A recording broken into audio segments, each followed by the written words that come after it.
Hey Startup Nation, I am so glad you came back to join us for another edition of the Startup Life. You clearly are ready to get the tools you need to get ahead of the competition. Go ahead and give us a 5-star rating while you're here. Now, if you're looking for an ad-free experience, go ahead and sign up for our Patreon page, where you will get exclusive content and access to our digital products that we're beginning to launch. The link is there in the show notes. And if you want to ask questions directly to some of our guests, follow the Startup Life Podcast Club on Clubhouse, as some of our conversations will start to happen there. But back to the task at hand. Are you ready to level up? Of course you are. Get ready as the Startup Life Podcast begins now. It's time to be about that life, the startup life. Here's your host, Dominic Lawson. All right, Startup Nation, so I hope you're ready to receive some value today. My name is Dominic Lawson, and this is the Startup Life, the show for entrepreneurs and career-minded professionals. You know, Startup Nation, when you're talking about e-commerce or just trying to get that name out there online, SEO is the name of the game, and we have a fantastic guest here for you on the show. He is the president of Wiideman Consulting. He is Steve Wiideman. Steve, what's up, man? Hey, Dominic, thanks for having me on the show, for sure. And you're right, SEO is the way to go. And any absolutely. business who looks at their traffic knows organic is that number one source, right? For sure. And we're glad to have hashtag SEO Steve here on the ones and twos here on the Startup Life, man. Look, man, I want to ask you this before we kind of hop into it and stuff like that. The past year has been one for the record books, whether it be negatively or positively, depending on how you look at it. I guess I'm just curious, man, both professionally and personally, man, what's a lesson you've taken away from the past year? I think the biggest lesson is to listen to your customers. I hear that. And I think that was the biggest thing. When you're in a mode of panic, your immediate train of thought goes to protect the company, protect the profits, protect everything we put together. But if you go the opposite direction, you reach out to your clients and say, how can we best support you during this time? What is it you're struggling with, and how can we help you get through it? Whether it was a shift in pricing, maybe we shifted our efforts towards something that was a little bit more pandemic specific. I think that was the biggest takeaway for us. I mean, that moment, when the pandemic started and employees weren't going to come back in the next day, right? And clients were sending emails with uncertainties of whether they're going to be able to continue working with you. You have to make a decision. You make a decision of, hey, am I going to panic and burn down the bridge in an effort to try to do too much too fast, or am I going to look around and see what's happening and try to understand what's going on around me with my employees and with my clients and with my vendors, and what can I do to try to adapt to that.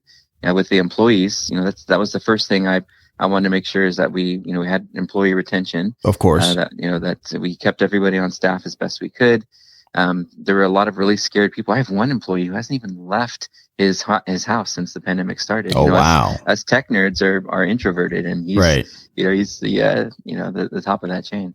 So what I did is I sent out a little wellness kit to everybody, and included a little neck massager, some Bose headsets, awesome, a year of Calm, and then a little diffuser so they can put on their desk with whatever. And then throughout the hardest parts of that pandemic, where we were on lockdowns and don't go out unless it's absolutely essential, I just sent little care packages and college food kits and stuff. I had one employee who was really struggling, and I sent him a little punching bag for his desk. I hear that. Same thing for my clients. The clients were, one in particular said, we're going to have to put all of our agency partners on hold. And I said, no, you're not going to put us on hold. We're going to keep working for you at our cost to help you bear the weight, so that, things don't just come to a full stop. I know you've furloughed, a large part of your staff. We don't want you to go down in flames. We're going to support you. So, this was a restaurant chain. We have 2 of them. And the first thing we realized that we could do is, as they were moving toward off-premises, takeout, carry-out, curbside, carside, etc., we said, hey, let's create some pages on your website that address delivery and takeout and patio seating when it became available. Right. And that I think that helped keep the kitchen lights on. I think there were moments where they thought, hey, we're going to have to probably permanently shut down this location. But then the phone started to ring. Hey, I just did a search for breakfast delivery near me, or hey, I just did a search for, lunch delivery near me. And and then your page came up, and we decided to order online. So those were kind of some of the things that we did, as a way to respond to the pandemic. And the best learning from that, again, is not to panic, but to look at what's going on around you and see how you can help others. You'll find that the things that you thought were problems for yourself kind of melt away because you're so focused on helping other people. For sure. And it sounds like in an answer, it seems like it was a time to reconnect with employees, reconnect with customers. I think, a lot of times when in the hustle and bustle of it all, we forget to just kind of stop and just kind of do that reconnection. So I guess when there's a world pandemic, it kind of forces you to do that. So I appreciate you sharing it, because I think that's important. That's really important, because I know a lot of people have been reconnecting with, like you said, employees and customers, but also reconnecting with family. I think that's important as well. So I appreciate you sharing that, Steve. Of course. Yeah. It's been an interesting time. That's for sure. And I'm glad we're finally starting to come out of it. Absolutely. We've taken our first couple of vacations this year, and it's like, okay, we have a little bit of normality now, but I know we're still wearing masks and we're still doing, certain things to take precautions, but hey, it's so much better than what it was a year ago. So I think everybody can at least take a sigh of relief that it seems to be coming to an end. For sure. So I appreciate you sharing all of that for sure. Now let's kind of get into the weeds of what you do, Steve. We were talking about, again, top of the show, website optimization, being strategic and stuff like that. What are some of those big tenets, as entrepreneurs or people who are trying to be influencers? What do we need to be mindful of when we start creating that digital footprint online, I guess? Sure. Well, it all depends on your business model. Sure. And I know it's a big cliche for SEO folks. But it makes sense. Right? It makes sense. So it, thinking about your business model, and that's when I got my degree in, was e-business. And we look at, what do we do? Are we looking to drive leads from our website? Are we looking to sell a product online? Are we looking to build our membership database? Right? And depending on your e-business model, you're going to take different approaches. For our restaurant franchises, their goal is to get people to come into their restaurants. Right. Well, it's to place an order online and then come pick it up now. But eventually it'll go back into the restaurants. So depending on what your business does, you're going to want to appear in different results. For our restaurant chains, they want to appear in the maps at the top. They want to appear in an ad in the map. They want to appear in a regular listing in the map. And then below the map packs, they want their local pages to appear. And if they have more than one location in a city, maybe they want a city page to appear in the organic results, and then their local page to appear connected to their map listing. For an e-commerce business, you're going to be in the shopping results, you're going to be in shopping ads, and then you're going to want your category and product pages to appear in the organic results. So depending on what your business model is, there's going to be different approaches. For just lead generation, let's say you're an attorney or an accountant, or maybe you've got a small startup and you're brick and mortar and people still come into your location. Maybe the first place that you'll start is just making sure you appear when someone searches for what you do in the area that you do it. Maybe you're a plumber in Sherman Oaks, for example. Right. And, the first thing you'll do, of course, is just do a search, plumber in Sherman Oaks. You'll see what comes up in the listings. You'll look at competing pages. You'll start to, take some notes about what those pages are doing that maybe you're not doing on your website. And then you'll create a strategy. And that strategy, at least for a local business, really has 4 components. Number 1 is making sure that the search engines know that our business data is accurate and consistent everywhere. You might use a platform like Bright Local or Moz Local to have them manage your business data so that search engines know that data is legit and it's real. It's not a made up address for someone trying to game search results. Number 2 is going to be the content on the page. If you're going to Google My Business and submitting your information, all that information you're submitting should be on your webpage. We recently did a study of over 300 local landing pages, and we found that the attributes that really stood out the most were ones that tell the user a little bit more about the business, what it looks like on the inside and the outside, what's nearby, what do people like, what are some of the more recent ratings and reviews that we were able to get for ourselves through native reviews. Number 3 is going to be looking at how your business data is prominent off of your website. In a similar way that Google uses their linking PageRank algorithm, their website's linking to yours as a ranking signal. It's very similar to that. They use business citations or listings. Are you in your local chamber of commerce? Are you in the BBB directory? Are you in all of those different industry directories? If you're an attorney, Maybe you're going to be in lawyers.com, FindLaw, Justia, Avo, right? If you're a dentist, maybe you're going to be in the dentist directories. And then, of course, all of your local city directories. So the more Google finds and Bing finds that information off your website, the more popular they think that your business is and more relevant you become based on the content that you're being listed on. And the last one is really reputation. Nobody's going to click on your listing in Google if you've got a 1-star review, right, or if you've got 4 reviews and the competing pages are in the hundreds. It's just not going to happen. So if you're setting some KPIs as a local business with your marketing team, you're going to tell your web designer and your webmasters, hey guys, here's some technical things that we need to work on for our on-page every month. And let's set some goals, and every month let's measure how close we're getting to hitting those goals.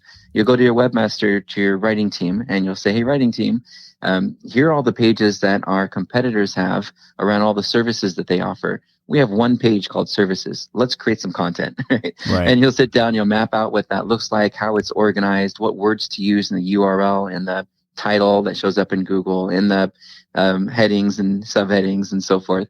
And then you'll go to the Offpage team and say, hey, how are we doing with visibility? Let's set some goals. And by the end of the year, if we've got 20 business listings right now and our competitors have 200 or 300, let's set a goal to have 150 by the end of this year, and more the following year. A few minutes a day, like you mentioned earlier, chipping away is all that's really required. Looking at those 4 areas over time can really help a local business get more visibility. And it's completely different on more of the e-commerce side, because you're not trying to get people to find your location in Google Maps. You're trying to get them to purchase. Yeah.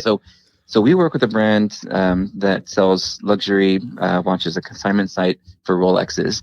We started with them in 2010. It was just a safe of watches. And my friend Paul's like, hey, I run this cash for gold business and I've got all these Rolexes sitting in a safe. Let's build a website and try to sell these things online. And 11 years later, they're a $77 million business, one of the largest and most prominent Rolex consignment sites online. But it took the right kind of planning. Now, this one isn't around business data, local landing page, citations, and reviews. Now we're trying to make sure that we have 3 areas that we're focused on. Do we have a page that answers the query that somebody made in the search results? I always get asked, hey, how come I'm not ranking for a keyword? And my question back to them is always, well, what page are you trying to rank?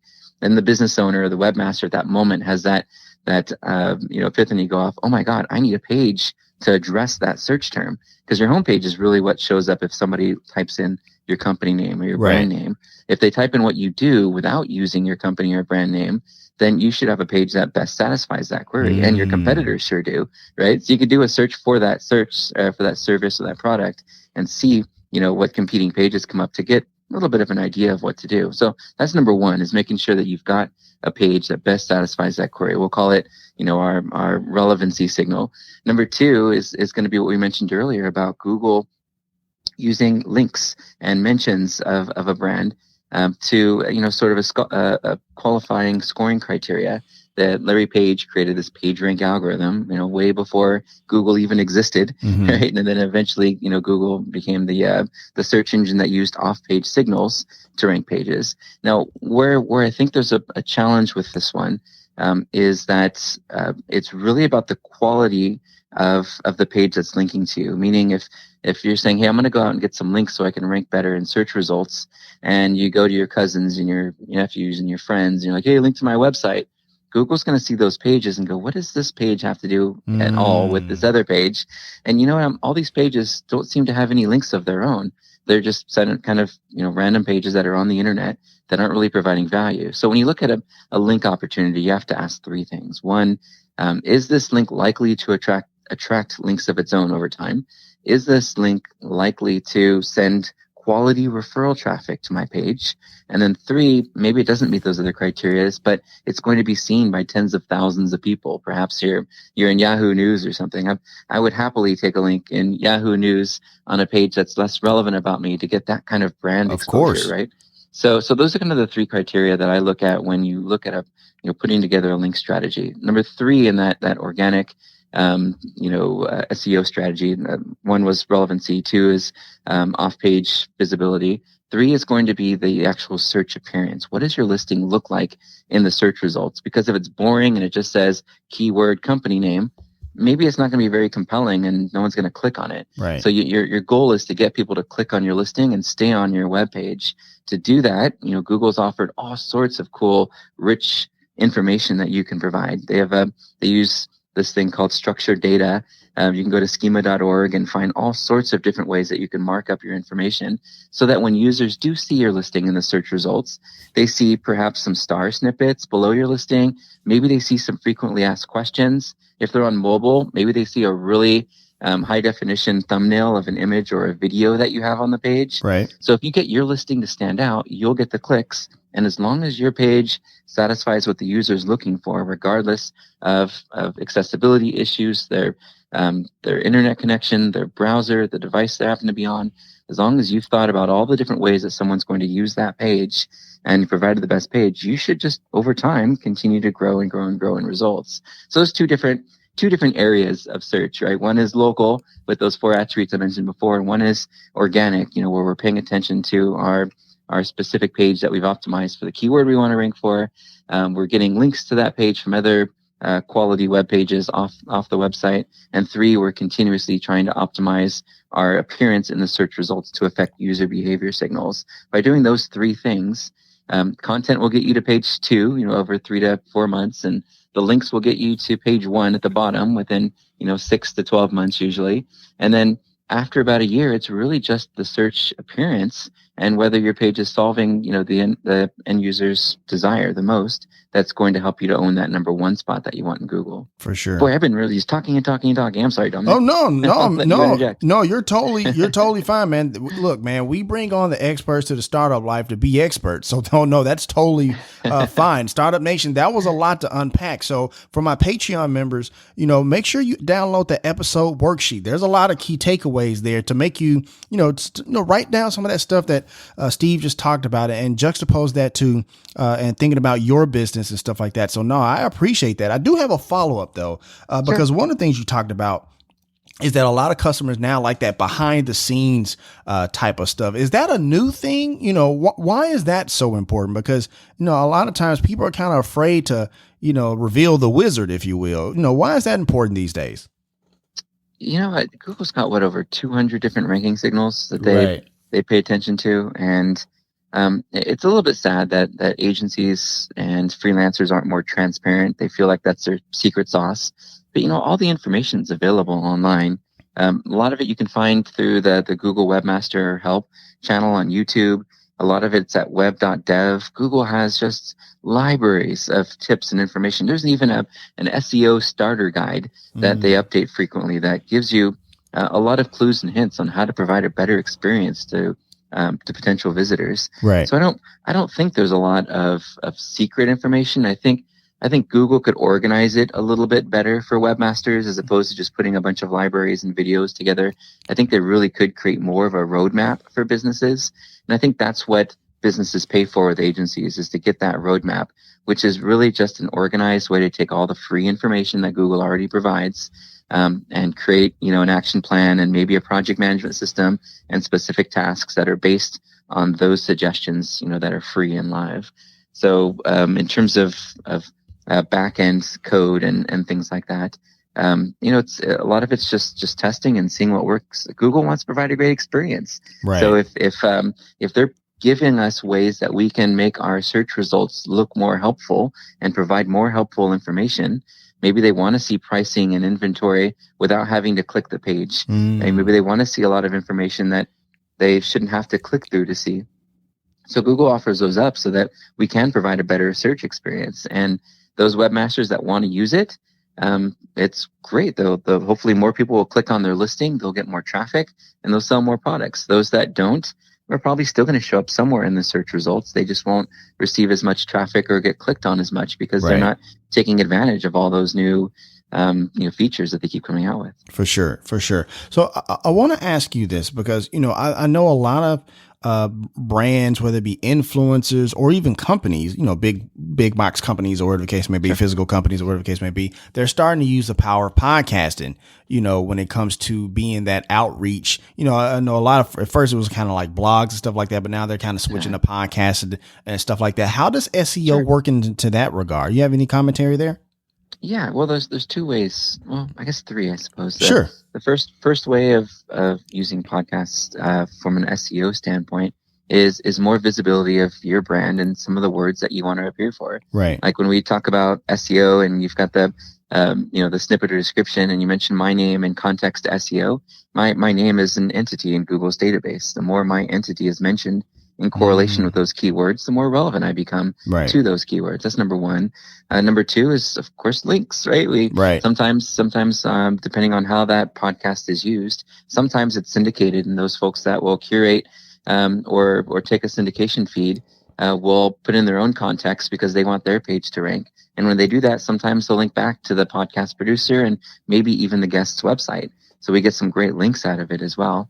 And I think the third thing is really just more about brand awareness and brand visibility. And it's a great, affordable way to do a little bit of really upper funnel marketing, build trust, build authority, get your name out there. I know I was on the Kim Commando show a few months back, and I got a phone call 2 days later after it went live. Hey, I heard your show, and I'd love to talk to you guys about doing a strategy for us. I'm like, wow, that was amazing. It was the first time actually I threw some free information and content out there, and somebody came back and said, can I hire you? Because I don't sell myself. I just talk about search. Gotcha. So I think that's the third, piece of the puzzle as it affects SEO, is that, you get some really good brand exposure that could pay off as people look for that episode again later. What was that episode, that podcast that someone was talking about? Multi-location search and delivery pages. They do a query, they see it, they see the transcript on a page that has the podcast, and they go, yes, this guy, right? Right. So I think there's definitely that threefold advantage to podcast as an angle, and in many cases it's affordable too. It's just a great way to to connect to people and share as much as you know about your industry. For sure. It just seems like one of those great tools, kind of like you said, kind of like a free tool, if you will, to kind of offer, value in that regard. And a lot of people are kind of utilizing. Like I said, I'm starting to see a lot of like, corporations and stuff like that, big, use, podcasting, as a form of marketing. And I know that, we're getting to the point where like Google is now like picking up on certain keywords within the episode of podcast, which is just bananas to me, which kind of brings me to another question. Sure. Kind of marketing on a quantum level, because we recently had the CMO of MasterCard on, Raja Manar, and he has a book where he talks about that. I guess I'm curious from an SEO standpoint, because he talked about sonic branding, whereas like music is being used and stuff like that. And also how we are searching for things, not necessarily, typing, but we're asking Alexa and we're asking Siri in that regard. I guess I'm curious, do you see any cross melding? I don't know if that's even a word, any cross melding with like, SEO and Alexa and stuff like that. I guess I'm curious the future of marketing and your opinion on that, if that makes any sense. Of course. I think there's top of funnel and bottom of funnel. And, gotcha. And I think every business, at the end of the day, every business wants people to find them for their products and services that they offer. That's number one. Mm-hmm. But it's no longer about just creating a page and saying, all right, rank me number one. And just, pray or make a wish or whatever. And it just doesn't work that way anymore. You've got to build as much content off the website as you possibly can to become relevant, to that topic, that category, to the array of keywords that encompass what you want to appear for. And that's where upper funnel comes in, and why voice search and featured snippets that appear in position 0 becomes so important, because people will search for those how to, where to, what to, strategies, ideas, and tips. And if you're coming up constantly and prominently, then they're going to remember you. They're going to say, yeah, every time I search for anything around cleaning, I get some cool tips from Tide. Right. And you go to the store and you see Tide and you're like, oh. So, so it kind of all plays together. And I think with the way that voice is evolving, There's three things that we keep telling our clients that they have to pay attention to with voice search. One is making sure that their website itself offers a voice search API. So if somebody is on their mobile device, they don't have to use their keyboard to punch in what they're looking for. They could just click the little microphone icon and talk in what it is they want to search for on the website. Number two is really trying to get that featured answer. The position 0 in search results comes from a number of different optimization techniques that start with just having a short summary of the page, that has the content that solves for that question. You can use tools like Answer the Public. You can just use Google related tools, or even what people also ask in the search results for ideas. Put all those into a content calendar. Start pushing them out with that short 375 character or less summary, or very short list at the top. And then, sharing that everywhere you can, so that whether it's just in your social profiles or with other websites that talk about those same topics, you could reach out and say, hey, we wrote up a page about this, and if you'd like, you can use our short summary here and reference us. And so there's a lot of ways that you could use a little bit of outreach to help get that short answer. And when you do, and you start asking Google Assistant all sorts of questions, it's going to say, well, according to Dominic, right? And right away, your brand is like, it's there and it's omnipresent. Right. And on web search, you'll be the number one result. The third thing that we're trying to get businesses to do is pay attention to and start dabbling in the Google Action Console and with Alexa skills, getting our customer service information in there, sort of like a bot.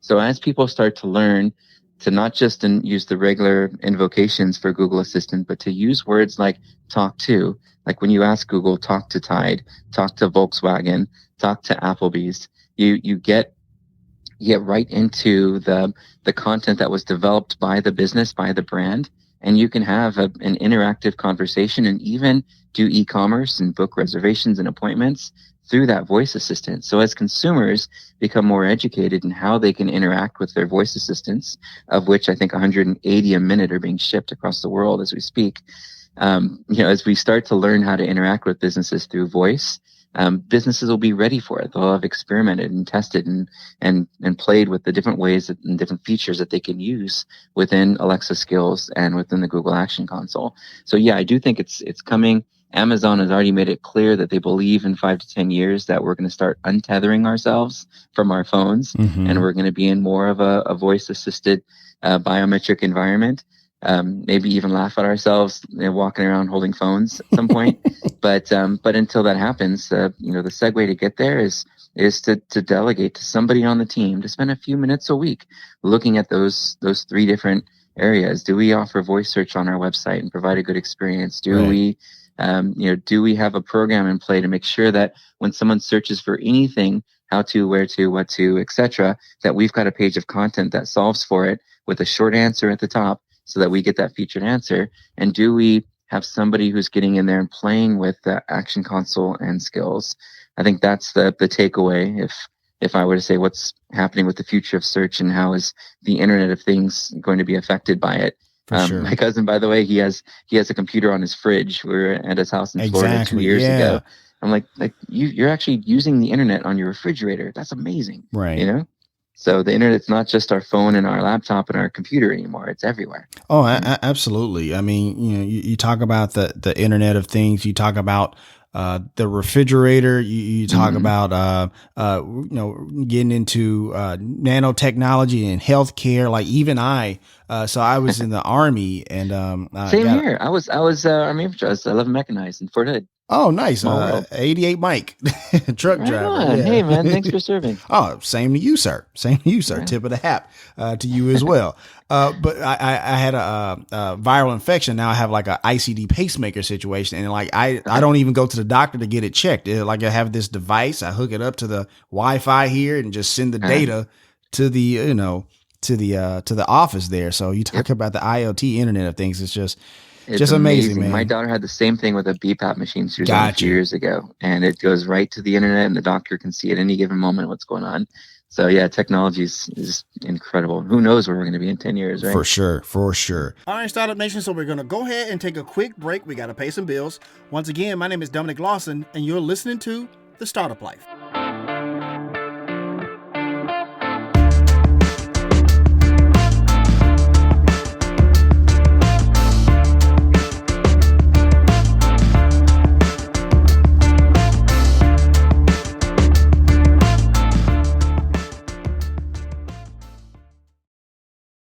Hey, Startup Nation.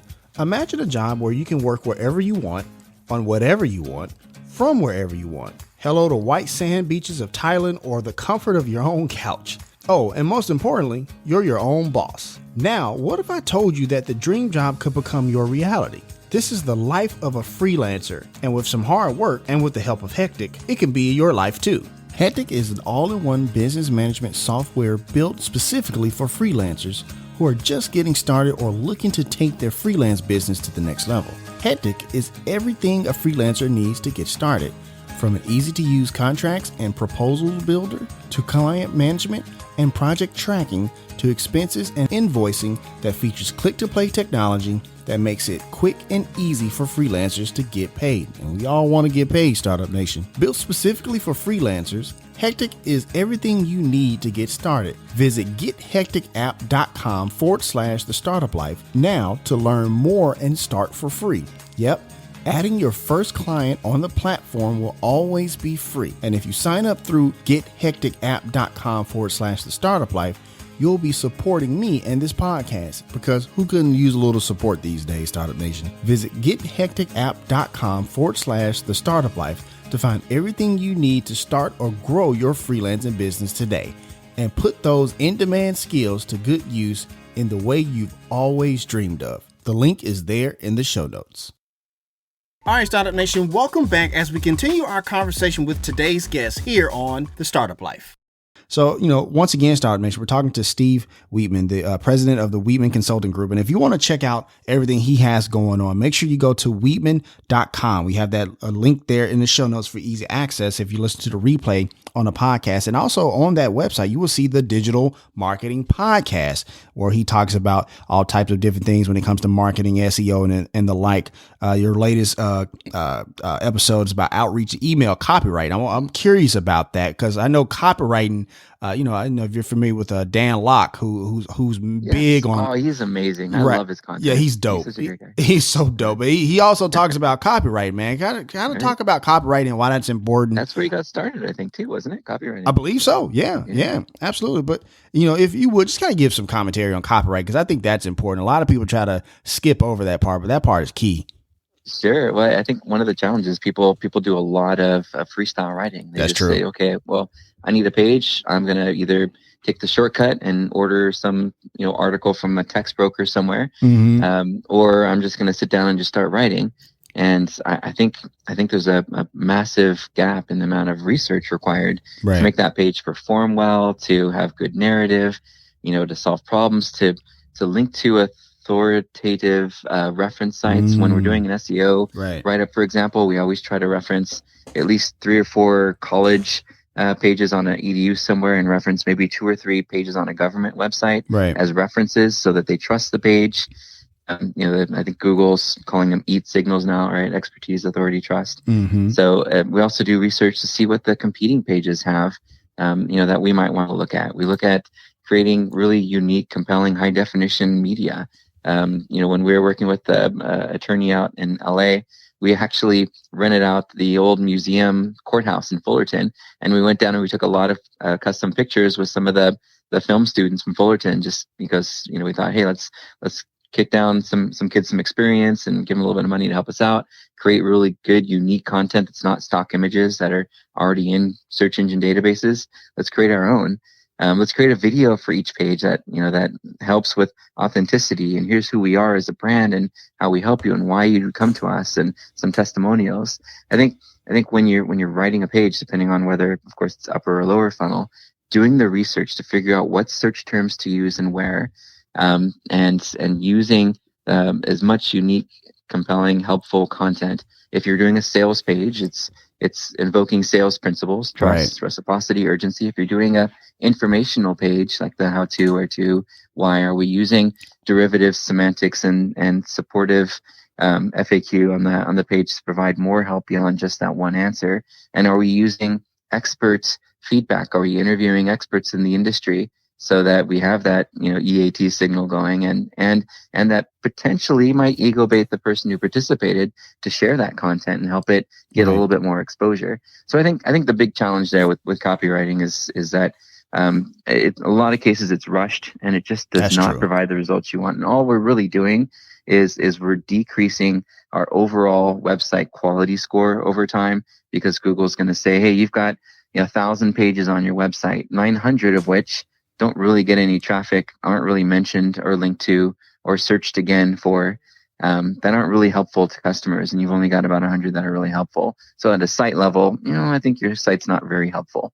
So I think if we do it the opposite direction, we say, I want to make sure every page is helpful. Every page provides the information, that maximizes the visibility in search results while providing the best experience for users compared to similar pages that are on the internet. Go for that quality score. Strip out any of that old content that just is not being helpful, or create an action plan to update it so that it is the best version of that page that's on the internet. Gotcha. So if you're not going to be the best page, just don't even put it up. Absolutely. There it is. There it is. Do me a favor, kind of break down that website quality score. I think there's some value there. Can you share that a little bit with me, if you don't mind, Steve? Sure, of course. Yeah. Well, we'd mentioned, the semantic web and how Google uses links as a ranking factor, right? Right. If all of our links are going to our homepage, it might indicate that maybe the other pages on the website aren't very helpful. And if we look at those pages and it's just a paragraph, they're kind of thin, we've shoved a couple keywords in a title and a heading and slapped a stock photo on there, or maybe we just curated somebody else's YouTube video. And we just created a page that wasn't as helpful as what users already found in the search results. They're not going to stay on that page very long. And over time, Google's going to monitor, what people are clicking on in their results and whether they stay or not. So if you've got 100 pages and Google decides to show them all, in the top search results, maybe 1 out of every 1,000 searches, they throw your page in there. And the people who do hit that page go, this isn't really that helpful or that different or that better than what I've already clicked on in the top 3 results. Then eventually Google's just going to stop showing it. Or if they do show it, it'll be on like page 6, right? That's like beyond the graveyard. So, Right. So I think it's important, as you take an export of every page on your website, every URL on your website, put it into a Google Sheet and go through one by one on each page and really ask yourself, is my page the best version of this page that's available on the internet? And if it's not, let's get some people in-house that are really good writers, that are really creative, that will do research. They'll spend at least half a day to a day just doing research, even if they're just doing surveys and polls and outreach type feedback or interviews. That's okay. Reading up on the topic itself and looking at authoritative references in colleges and government sites can give even more trust and credibility to the paper. But Right. when I did one on Yelp reviews, right, I think I have a page that shows up number 2 if you do a search for how important are Yelp reviews. In fact, I think it shows up number 1 for another word too. I can't remember what it was. But, Gotcha. when you get to that page, it's all charts and graphs that I created after doing an Amazon Mechanical Turk study. And I said, Amazon Mechanical Turk, I said, if Yelp users only, please tell me why you use Yelp. And then I asked a series of questions and then some demographic information. And then I posted that on the page, to show, percentage of women versus men that use Yelp, why they use it. Is it because they want to find information? Do they want to leave and look at reviews, or something else? And as you know, it's always reviews. And the page was just an argument to Yelp when they kept telling us that people don't use Yelp for the reviews. They use it to find information. And I'm like, no, you're wrong. They use it for the reviews. How many people would still use Yelp if it didn't have reviews? That was Right. part of the survey. So if you have the right creative person who can do some really good research, obviously better to take authoritative sources than Mechanical Turk surveys. Right. But even that is better than just saying paragraph, subheading, short list, conclusion. That's just so bland, so not helpful. People just don't consume content like that. It's not 2007 anymore, right? Right. You've got to come up with some rich information and graphics and things that are really, truly helpful. I would say referenceable, right? That they'd want to share it. They'd want to copy the image and use it in their slideshow and give you credit. They'd want to copy the list that you created and put it on their social profile or list. If it's not shareable enough that someone would want to share it, then the page has a lot of opportunity to improve. For sure. For sure. One of the things I'm hearing, Startup Nation, when it comes to your website and stuff like that with all your pages is be intentional, be very intentional. Don't just have filler. and stuff like that. That's super important because, I mean, like you said, it's one thing to just have that landing page and have great content, but like if all the other stuff is just there, it's not serving a purpose. It's a lot like real estate. You know, you go back to that movie, The Founder, about McDonald's, you know, and talking about like how, you know, every inch, you know, of your space should be, you know, producing money. So every inch of your website should be yielding some type of results, whether it be lead optimization or conversion or wherever the case may be. So that's some great stuff, Steve. I appreciate that. Does that make sense? I want to make sure I'm understanding you correctly. I think the overriding message here is that if we're not going to be the best at what we can do, we shouldn't do it, because not doing it is a reflection.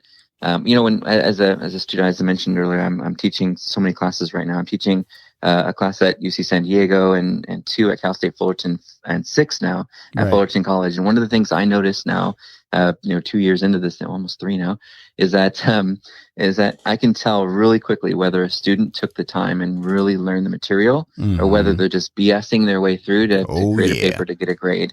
And I think consumers are the same way. When they visit a page, they can tell. You just threw up a page to have a page, or you threw up a page to really try to help them and provide what Google calls a delightful experience. Like, oh my God, this page had like this in-depth image, and I could move it around and zoom in on it, and had all these different details and sizes and a comparison chart, and had all this really helpful information on it. Right. You know, I think they really took the time to make sure that they knew that I knew that they were good at what they do, that they offer the best pricing. I feel safe wanting to purchase something. I feel confident that if I'm not happy, I'll get a refund. I know that there's a phone number I can call, you know, and a chat person that I could use. I'm not going to go into some limbo and never get refunded if I'm not happy. Right. So consumers know in the same way that a college professor knows when a student's just trying to take the lazy route to make money. Right. For sure. No, I definitely understand that. Were you about to say something else? That was it. Okay, I got you. I was trying to be your amen corner, but I wanted to make sure I wasn't like, you know, cutting you off. Man, anytime. For sure. Once again, Startup Nation, we're talking to Steve Wiideman, who is a Google partner and has worked with brands like Skechers, IHOP, Blaze Pizza, Applebee's, and Disney. Once again, go to Wiideman.com. We have that link there in the show notes for easy access if you're listening to the replay on the podcast. You know, it's funny, you worked with Disney a little bit and stuff like that. Mm-hmm. I recently had Harma Hartooni on. He's a real estate guru in Southern California. But his husband, his partner, is the president of marketing at Disney. And so I had to ask him, hey man, do you get to see all the MCU stuff before, or the Disney movies before? And he said yes, but he hates it. Right. And it's because, you know, it's never completed. By the time he's looking at it, it's not finished and stuff like that. He said, man, lots of green screen. That's what he said. That's literally what he said. So when I saw that you worked with that, I had to bring that story in there because I thought that was funny. That's so funny. You know, when I was working with them, we had 2 sites I was in charge of. Disneyland, Commerce and Marketing, and then I had Adventures by Disney. Okay. And Adventures by Disney was all Flash, right? The whole site was just one little Swift file. You couldn't find anything.